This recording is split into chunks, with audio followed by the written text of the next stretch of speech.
어제 제사장 여호야다의 반정을 통해서 7세의 왕이 된 요아스 왕의 그 옥립 과정들을 살펴보았습니다. 여호야다의 반정을 정치학자들이 본다면 어린 세자를 앞세워서 자신의 야욕을 채우는 왕좌의 게임이다 라고 그렇게 볼 사람이 있을지 모르겠습니다. 그러나 제사장 여호야다의 반정은 진리의 개혁이라고 보는 것이 합당합니다. 그는 아달랴 통치 기간에 성행한 바알의 제단들을 회파했고요, 그리고 바알 제사장들을 죽였습니다. 그리고 11장 12절을 보니까요, 여호야다가 요아스에게 왕관을 씌울 때 그의 손에 동시에 율법책을 주었다라는 장면이 나옵니다. 아마도 이런 것이 지금까지 미국의 대통령을 세울 때 성경에 손을 얹거나 이런 모든 것과 연결되는 것 같습니다. 이는 여호야다 반정이 하나님의 말씀을 회복하는 운동이었음을 분명하게 보여주는 장면입니다. 이 모든 장면이 가장 분명하게 외치고 있는 진리는 언약을 깨뜨린 주님의 교회의 유일한 소망은 언약에 신실하신 하나님이시다 라는 것을 우리에게 외치는 것입니다. 주 안에 사랑하는 여러분, 이 아침에도 한 개인인 우리 자신에게도 이 진리가 외쳐져야 됩니다. 항상 언약을 깨뜨리는 내 자신에게 유일한 소망은 언약에 신실하신 하나님이시다 라는 것. 내 가정에, 내 삶에, 내 배우자의 모든 관계 안에 깨어져 있고 하나님의 말씀을 떠난 모습들의 유일한 소망은 오직 하나님이다 라는 믿음을 가질 때 우리는 낙심치 않고 기도할 수 있을 것이고, 그 낙심치 않는 기도 가운데 하나님이 일하실 줄 믿습니다. 이제 여호야다의 반정으로 7세 유다의 왕으로 등극한 요아스의 40년 통치에 대한 의미심장한 평가가 2절에 나옵니다. 요아스는 제사장 여호야다가 그를 교훈하는 모든 날 동안에는 여호와 보시기에 정직히 행하였다. 여호야다가 죽고 요아스를 교훈하지 않을 때는 어떻게 되었을까요? 역대기 24장을 보면 그 내용이 굉장히 자세하게 나와요.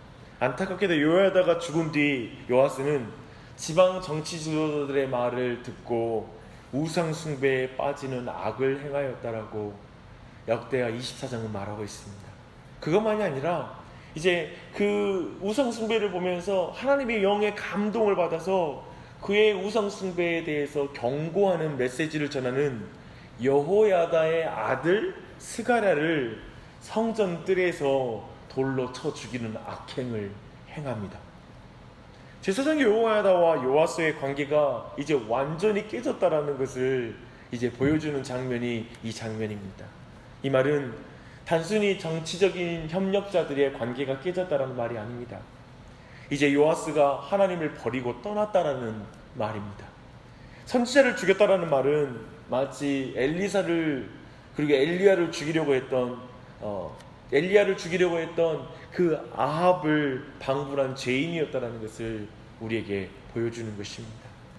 2절의 말씀을 통해 여호야다와 요아스의 관계가 이렇게 결국에는 파국을 맞았다라는 것을 알고 있는 사람에게 아마 4절부터 16절에 나오는 성전 수리를 행하는 요아스의 모습은 이제 다른 관점으로 우리 안에 보여지는 장면이 아닐 수 없습니다.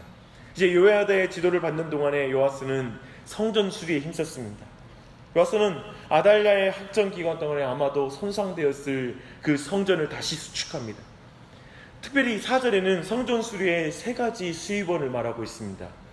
인구조사 때 드리는 생명의 속전과 그리고 서원의 각, 그리고 자원하여 드리는 모든 은전이 바로 성전 수리에 쓰이는 재원이었다라는 걸 쭉 말하고 있고요. 이 모든 재정은 성전의 회계 업무를 담당하는 사람들을 통해서 제사장에게 전달되었습니다. 문제는 제사장들이 업무 수행을 하지 않는 거예요. 저는 이 장면 좀 약간 역설적이기도 해요. 왜냐하면 이때 여전히 아달랴가 살아있었기 때문에 왜 이렇게 더디 일을 행했을까, 그런 생각이 들기도 합니다. 이제 제사장들의 태만으로 인해서 성전 수리는 요아스의 제위 제 23년까지 이루어지지 못합니다. 그래서 요아스는 특별한 조치를 취합니다. 제사장들로 성전 수리에서 손을 떼게 하고 백성들이 모은 자금을 성전 수리를 관리하는 사람들에게 직접 전달해서 바로 집행될 수 있게 진행한 것입니다. 그래서 이제 목수와 건축자, 미장이와 석공들에게 바로 재정이 전달되어서 일이 신속하게 진행되도록 이제 조치를 취합니다. 이제 성전 수리가 굉장히 순조롭게 진행되죠. 15절을 보니까요, 두 번 살펴볼 필요도 없이 성전 수리 맡은 사람들이 성실하게 각자의 일을 행하였다라고 이렇게 말하고 있습니다. 정말 아름다운 장면으로 비춰지죠. 근데 우리는 성전 과정에서 생긴 문제와 그것을 해결하는 요아스를 오늘 본문을 통해서 4절부터 16절까지 쭉 보게 되는데요, 성전이 지상에 세워진 하나님의 신적인 왕궁이라고 생각한다면, 왜냐하면 하나님의 보좌가 있잖아요. 그래서 성전은 하나님의 왕궁이거든요.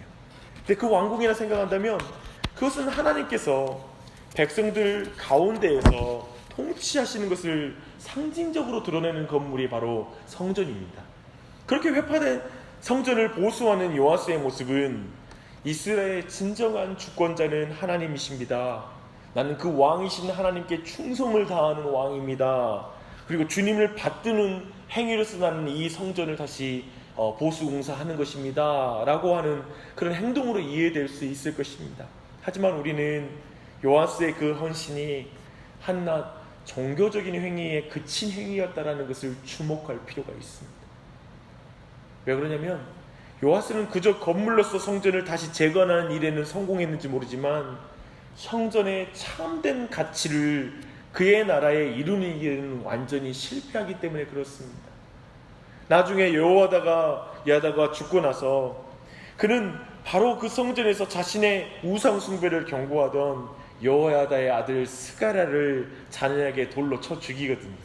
얼마나 앞과 뒤가 다른 것입니까? 결국 요아스는 성전을 수축한 자로 남는 것이 아니라 성전을 더럽힌 자로 역사에 남게 되는 것입니다.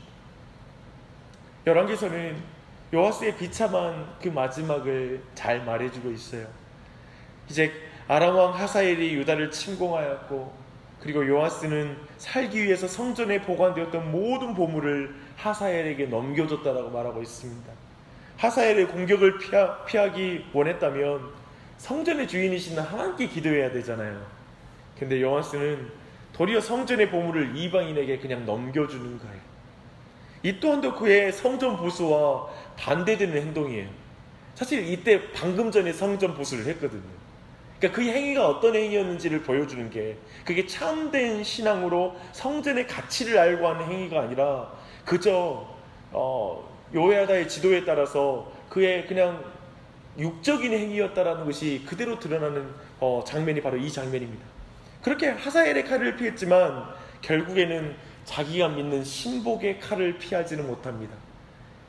그러나 그 역모 속에서도 하나님은 그의 아들 아마샤가 그의 왕위를 이어가는 이야기로 끝나는 것이 오늘 말씀입니다. 어떤가요? 생각해보면 요아스의 인생은 정말 파란만장하지 않습니까? 아버지 아하시야는 반란으로 북왕국을 찬탈한 에우의 손에 죽어요. 그리고 형제들은 친할머니의 쿠데타를 통하여 모든 형제들이 칼에 죽어갑니다. 그 자신도 죽을 뻔하였지만 간신히 구출되어 생명이 유지되고 나중에 극적으로 왕위에 다시 오릅니다. 그리고 나서 그 자신도 결국 반역자의 손에 의해서 죽어요. 얼마나 그 인생이 파란만장해요. 그 이유가 뭔지 아세요?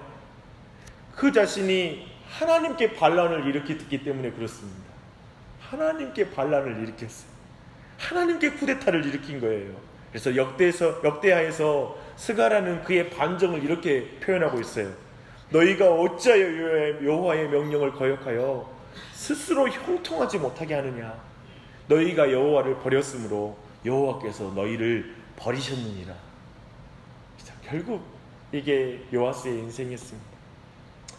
아달랴의 시기, 그 시기는 유대 역사에서 최악으로 가장 절망적인 시기 중에 하나였습니다. 믿음의 사람들의 눈에는 마치 이 시기가 하나님께서 다윗에게 주신 약속을 거두어 가신 것처럼 보였을 것입니다. 그러나 이 절망적인 시기에 하나님은 요아스라는 사람을 숨겨두셨고 그를 6년 동안 여호야다라는 경건한 하나님의 사람을 붙이셔서 그가 경건한 분위기 속에서 자랄 수 있도록 양육되게 하셨어요. 그렇게 아무 일도 일어나지 않을 것 같지 않아도 하나님은 여전히 일하고 계시는 것을 요아스의 어린 시절 여호야다의 아래에서 자랄 때 하나님은 그 일을 보여주고 계십니다. 참으로 이 사실을 우리는 믿을 때 낙심하지 않을 수가 있죠. 우리의 삶 속에도 하나님이 일하시지 않는 것처럼 보일지 모르지만 여전히 하나님께서 주님의 구원의 일들을 이루시고 계시는 사실을 믿어야 할 것입니다.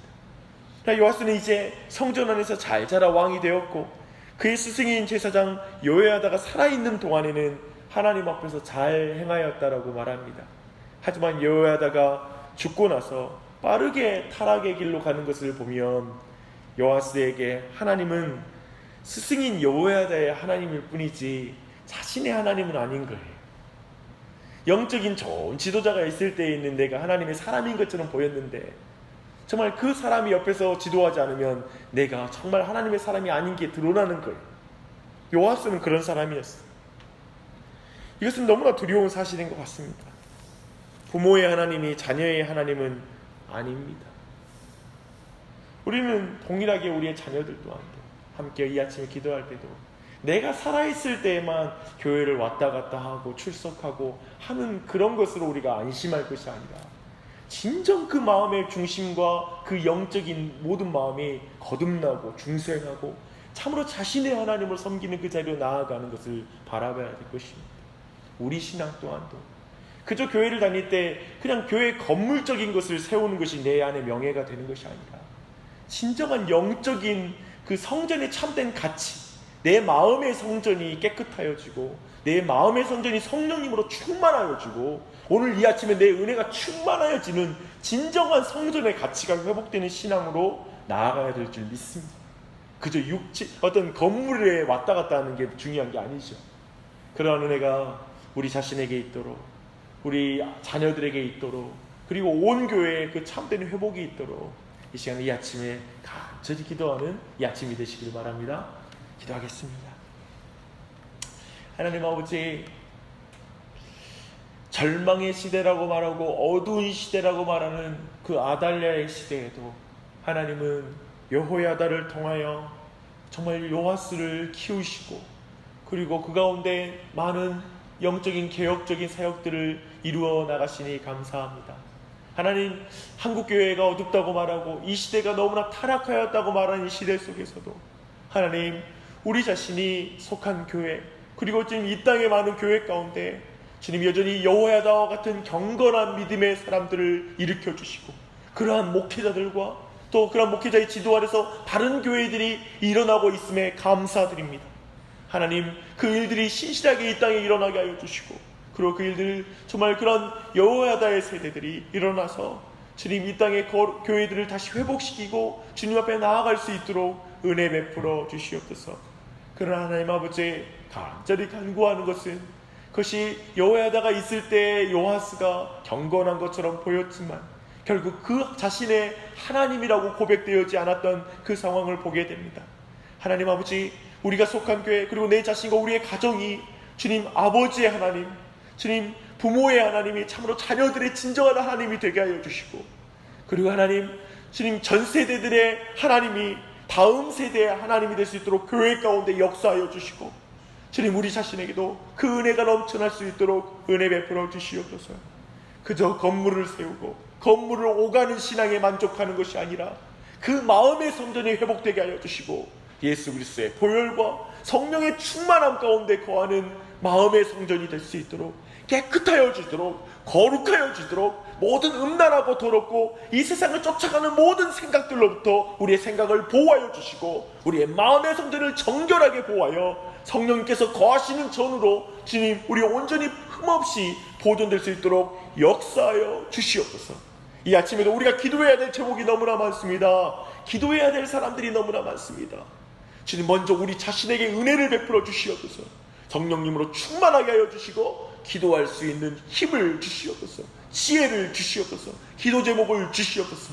성령님께서 오늘 이 아침 기도회를 인도하여 주시기를 간절하게 간구하며 예수님의 이름 받들어 기도드립니다. 아멘.